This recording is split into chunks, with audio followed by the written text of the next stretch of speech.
Are you trying to establish your brand as a thought leader? Start a podcast, invite industry experts to be guests on your show, and watch your brand become the prime resource for decision makers in your industry.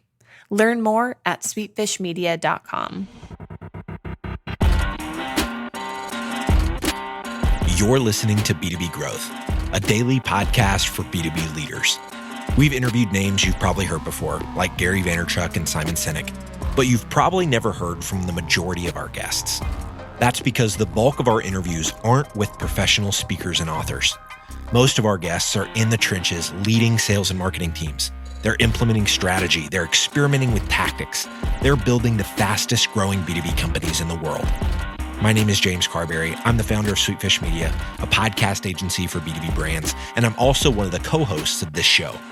When we're not interviewing sales and marketing leaders, you'll hear stories from behind the scenes of our own business. We'll share the ups and downs of our journey as we attempt to take over the world. Just kidding. Well, maybe. Let's get into the show. Hey everybody, Logan with Sweetfish here. Before we get straight into today's interview, I wanted to let you know about another podcast you might enjoy. If you're a regular listener of this show, you'll probably really like the B2B Revenue Executive Experience with Chad Sanderson over at Value Selling Associates. Chad is a good friend of ours here at Sweetfish, a phenomenal podcast host. I really liked one of his older episodes from probably a year back with Todd Capone, the author of The Transparency Sale. Great conversation about leveraging honesty, transparency, and a value-added approach in B2B sales. Check out the B2B Revenue Executive Experience with Chad Sanderson on Apple Podcasts or anywhere you do your listening. All right, now let's really get into the show. Welcome back to B2B Growth. I am your host for today's episode, Nikki Ivy with Sweetfish Media. Guys, if you hear a little extra pep in my voice today, it's because I'm finally getting to sit down with Sangram Vajre of Terminus. Sangram, how you doing today? I am great, Nikki. Great to hear your voice. Love what you do. Love your authentic self. So it's fun to be here. Yeah, y'all should know, we talked a little bit offline and Sangram has already taught me like 3 life-altering things this morning. So hopefully we get to do that for you listeners now. And we're going to be talking about a couple of things today. We're going to be talking about podcasting, which is something that Sangram has obviously been crushing it at. And he's just written a piece on LinkedIn that I think really did a good job of not just making the case for podcasting at the business level, but really letting us in on, how it affected him and the other things in his life and career that it's spilled into. So Sangram, can't wait for you to share that with us. We're going to talk about how that affects sales. We're going to talk about his book, and the experience that he had writing that pretty briefly. And then his newsletter, Becoming Intentional. And so first, for anybody who might have been living under a rock real quick, Sangram, give us a bit of background on yourself and what you and the folks at Terminus are up to. Sure. So, but for the folks who don't know me, most recently I ran marketing at Pardot and we got acquired to ExactTarget and then went to Salesforce. So I spent a couple of years at Salesforce and then started Terminus about 5 years ago when ABM or account-based marketing wasn't even a thing and planted a flag at that time. That's about 2015. Looking back 5 years now, it's really surreal because we're about 200 people based here in Atlanta and San Francisco. I ended up writing, as you said, like 2 books on the topic, which was something my dad would be very proud of because he didn't think I could write. So that's kind of a side thing that just happened. And learn a lot about the idea that without a community, which I seldom say, that we are simply a commodity. So each one of us, no matter where you are, what you do, products, services, or just a person doing something, I think we all need to have a sense of community. And that was probably my biggest lesson I learned in the last 5 years. For sure. And, you're speaking to me with that one. Community is literally what keeps me going. It's what keeps me alive. And I think people underestimate, especially as individuals, our capacity to contribute to a community or to create one. And so I see that at the heart of a lot of your content. And it's one of the reasons why I'm a fan. But podcasting in particular. So one of the things, yes, that you gained from that was this sense of community and sort of seeing what you could do when you build one the way that you have. But another way that you've seen it be valuable is in terms of driving sales. Hit us with that. Let us know what that looked like for you. Well, when we started the podcast, the Flip My Funnel podcast, I remember just like being curious, right? Like, this is not trying to get case studies, but just being curious with people around like, all right, how are you doing? I started with interviewing a lot of the folks in the company to just get comfortable with the idea of podcasting before even I talk to somebody externally. I'm like, well, this is my team. I can edit it and all that stuff and they'll be okay.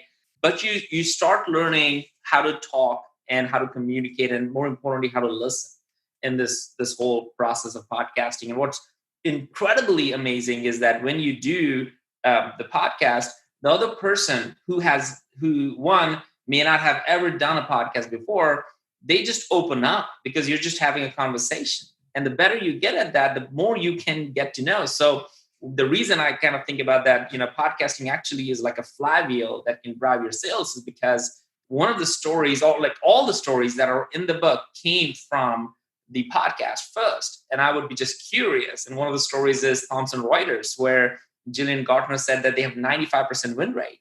And I'm like, well, get out of here. Like, that's impossible. And she's like, no, that's what happened. And she shared with that on the podcast. We brought her in the office. We did a case study with her. We did it all hands with her. Then we wrote that story in the book. She came along and speaking at conferences with her because I thought nobody's going to believe me. So I need to bring the real life Jillian Gartner over here. So all of these things, if you think about it, started with this 20-minute conversation with someone I was just interested in what their day in a life looks like doing account-based marketing director at that company. And it completely changed our sales process because now a lot of the sales emails that send out are like not a case study necessarily or not a data sheet or a product marketing fancy stuff. It's like, hey, do you want to listen to someone who actually just did this and leveraged our platform or the strategy? Here's a 10-minute snippet from it on the podcast. No need to sign up, no need to do anything. Like people get like, oh yeah, I can listen. And you can hear in the voice what's going on with this person. That's not fake. It's not over polished. So I think people are underestimating, as you said, the value of it. But even more, I think they're under leveraging when they're doing it on what levels it can be leveraged throughout your organization and in your community. For sure. Like if folks think about it as just another channel when it comes to marketing, then they're going to want to measure it that same way a lot of the time. And I think that's the miss. It's like you're talking about though. But what I do also think is that this curiosity being at the heart of it, if you do apply that to how you approach these other channels of marketing, then you'll win. You just can't take what you do there and apply it to podcasting. It's got to be its own thing built on the kind of curiosity you're talking about, which you said made it a lot easier to write your book. You said it took you 3.5 months. Get out of here. Tell me how you swung that.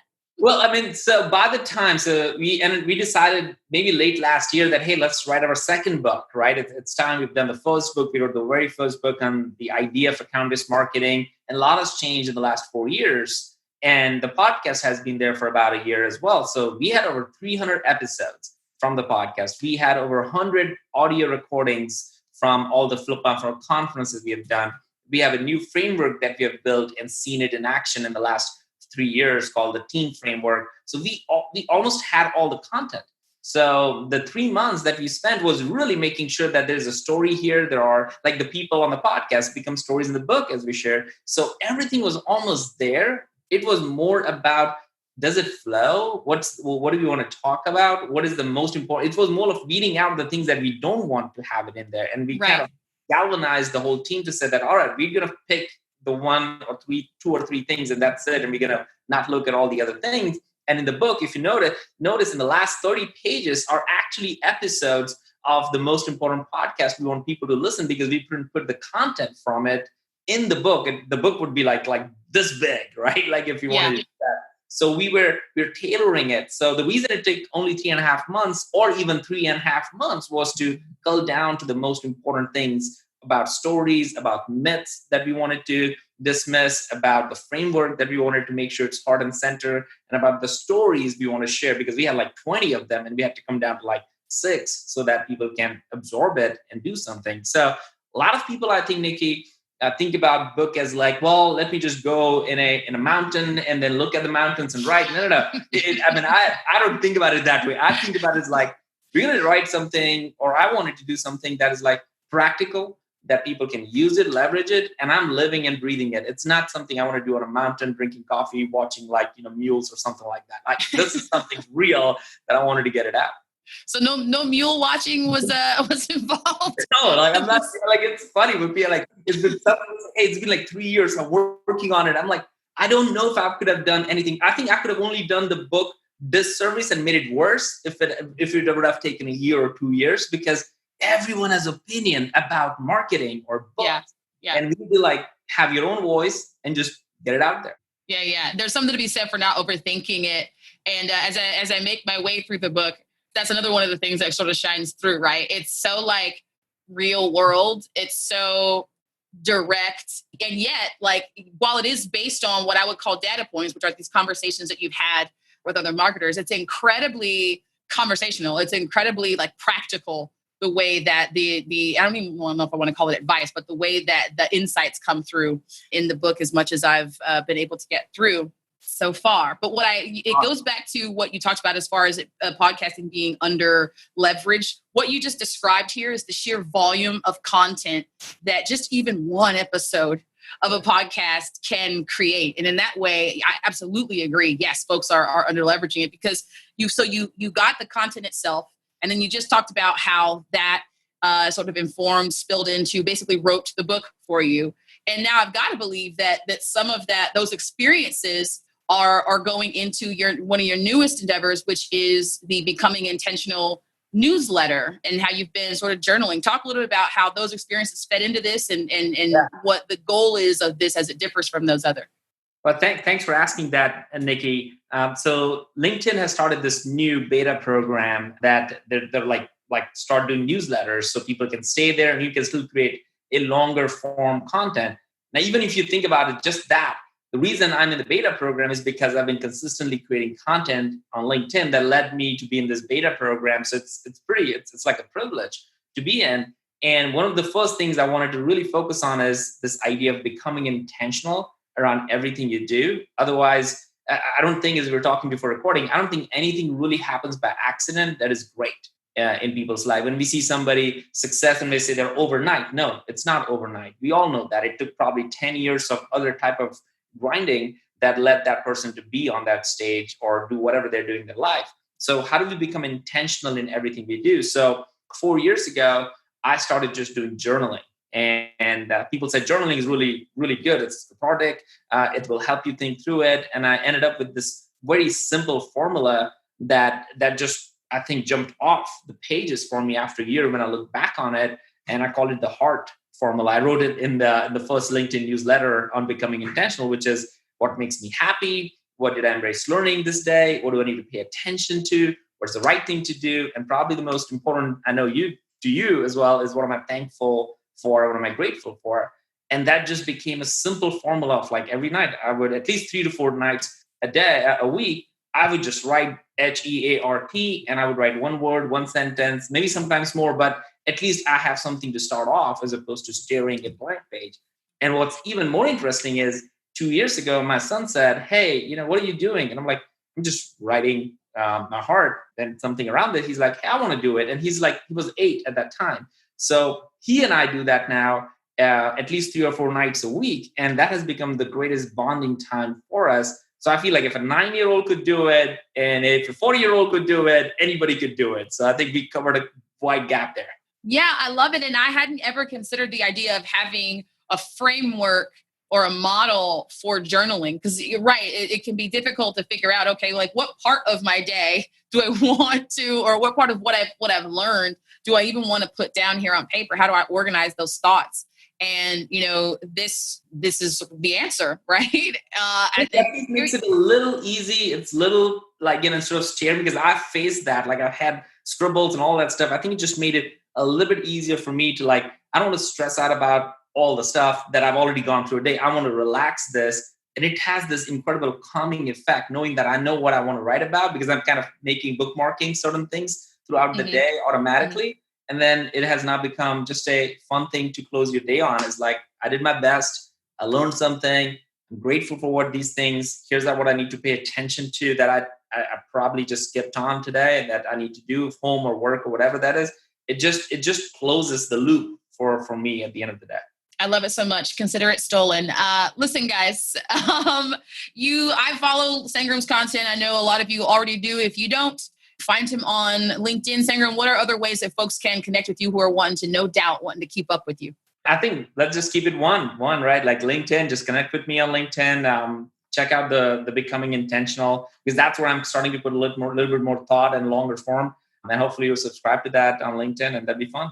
Yeah, and just as a note to folks, that's what I saw that was different from just publishing an article on LinkedIn, is that those don't always, because of the algorithm, those don't always find the audience. So the ability to be able to subscribe to it is, I think, what's new and what's super helpful. So even if you're already, following Sangram or connected with them, make sure that if you're wanting to follow them with this newest newsletter, subscribe to it. You won't be sorry, because Sangram's got heart. Anyway, thank you so much for coming on the show. I could fill 1 million podcast episodes with questions I have for you, but today I'll just say thank you and we'll close it out.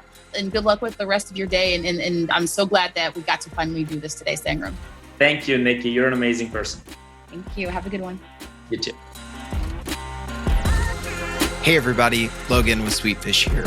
If you're a regular listener of B2B Growth, you know that I'm one of the co-hosts of this show, but you may not know that I also head up the sales team here at Sweetfish. So for those of you in sales or sales ops, I wanted to take a second to share something that's made us insanely more efficient lately. Our team has been using LeadIQ for the past few months, and what used to take us 4 hours gathering contact data now takes us only 1. We're 75% more efficient, we're able to move faster with outbound prospecting, and organizing our campaigns is so much easier than before. I'd highly suggest you guys check out LeadIQ as well. You can check them out at leadiq.com. That's LeadIQ.com.